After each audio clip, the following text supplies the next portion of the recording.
अरे आज तो उठने में लेट हो गया, कहीं मम्मी जी डांटेंगी तो। अरे बहू, आज तू इतना लेट क्यों उठी? अरे वो मम्मी जी जरा आज उठने में लेट हो गया था। अभी तो 9 ही बजे हैं, 12 बजे उठ जाती। इस घर में तू अपनी माँ के संस्कार मत दिखा, समझी?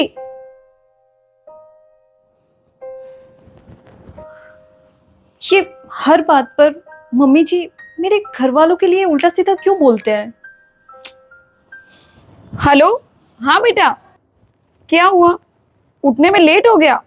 अरे तो क्या हुआ, तू भी तो इंसान है ना। लगता है दीदी का फोन आया है। देख बेटा, सास से इतना डर के मत रहे, जितना तू डरेगी उतना ही तुझे डराएगी। और लेट हो गया है तो होने दे, अपने यहाँ भी तो तू आराम से ही उठती थी ना। सास अगर ज्यादा डरा रही है तो दामाद जी से बोल दे, उससे भी तो पता चले कि किसकी बेटी से पाला पड़ा है।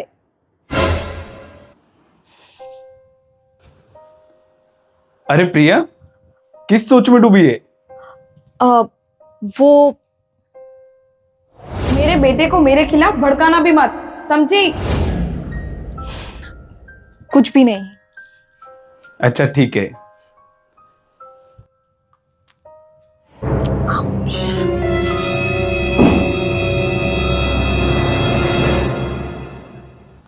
अरे ये तू इस तरह से क्यों चल रही है? अरे वो मम्मी जी, मैं जब सीढ़ियाँ चढ़ रही थी ना तब मेरे इस पैर में मोच आ गई और ये बहुत दर्द कर रहा है, इसलिए सोच रही हूँ कि थोड़ा लेट जाती हूँ, ठीक हो जाएगा। एक काम कर बहू, 10 बार सीढ़ियां चढ़ और उतर, इससे तेरा पैर ठीक हो जाएगा। जा। आजकल की बहुओं को ना काम ना करने के 100 बहाने मिल ही जाते हैं। हेलो, हाँ बेटा, क्या कमर दर्द कर रही है? बेटा तू सारा काम छोड़कर रूम में आराम करने जा। क्या सास नहीं करने देती? तो तू दामाद जी को बोल, सारी बातें दामाद जी को बताया कर। आखिरकार सास कभी मां नहीं बन सकती।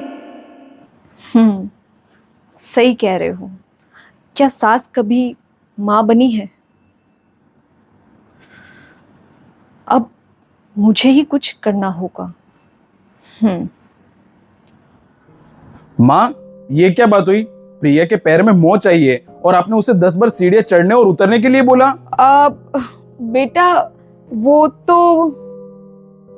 और आप बात बात पर उसे ताने क्यों मारते हो और हर बात में उसकी फैमिली को बीच में ले आते हो? अरे बेटा वो तो मैं। ये तो अच्छा हुआ कि इसने मुझे सब बता दिया, वरना मुझे कभी पता चलता ही नहीं कि इस घर में आखिर हो क्या रहा है। अच्छा, तो तेरे कान इसने भरे हैं। क्या करती माँ जी, आप मुझे बहू बन के इस घर में ले तो आए, पर कभी बेटी का प्यार दिया ही नहीं आपने। खुद की बेटी बेटी और दूसरों की बेटी पराई। क्या हम इंसान नहीं हैं? हमें बुरा नहीं लगता? क्या हमें कोई फीलिंग है ही नहीं? आप मुझे कहते हो कि आपके बेटे को मैं आपके खिलाफ नहीं भड़काऊं, पर मैं जो कह रही हूँ वो सच कह रही हूँ, और इन्हें नहीं कहूं तो फिर मैं किसे कहूं? आपने तो मुझे हर किसी से बात करने तक की पाबंदी लगा दी। खुद की बेटी से तो दिन में 100 बार बात कर लेते हो, पर अगर गलती से मैंने अपनी फैमिली के साथ बात कर ली, भड़क जाते हो, मुझे आंखें दिखाने लग जाते हो। क्या ये सही है? मुझे कोई शौक नहीं है आपके और आपके बेटे के बीच में लड़ाई लगाने की, पर ये सब करने के लिए मुझे आपने ही मजबूर किया है। आपकी हरकतों ने मजबूर किया है मुझे ये सब करने के लिए। आप भी तो अपने बेटे से कहते हो कि हर चीज दामाद से शेयर कर, तो बस मैंने भी वही की। बहुत आसान होता है अपनी बहू को बात बात में नीचा दिखाना, उसे टोंट मारना, उसे नौकरानी की तरह रखना। हम मजबूर नहीं हैं जो आप जैसी सासू माँ का सामना ना कर सके, बस इसकी वजह से बंधे हैं, वरना 2 मिनट लगेंगे आपको आपकी अकल ठिकाने लगाने में। कहते हैं ना कि हालात इंसान को मजबूर बना देता है, पर आज मुझे मजबूत बना दिया। प्रिया बस अब जाने दे इस बात को। कैसे जाने दूं? इन जैसी औरतों की वजह से एक बहू बेचारी नौकरानी बनकर रह जाती है, उसे उसका दर्जा कभी मिलता ही नहीं। पता है कुछ बहुएं अपनी सासू माँ से अलग क्यों रहना चाहती है? क्योंकि आप जैसी सासू माँ उनकी जिंदगी नरक बना देती है, और इसी वजह से मैं भी अब ये घर छोड़कर जा रही हूँ, अलग हो रही हूँ। आपको आपके बेटे के साथ रहना हो तो रहिए, पर मैं यहाँ नहीं रहूंगी, मैं जा रही हूँ। अरे बेटा रुक, तू घर छोड़कर मत जा और मुझे माफ कर दे। बेटा, मैंने आज तक तुझे कितने ताने मारे, कितना कुछ कहा।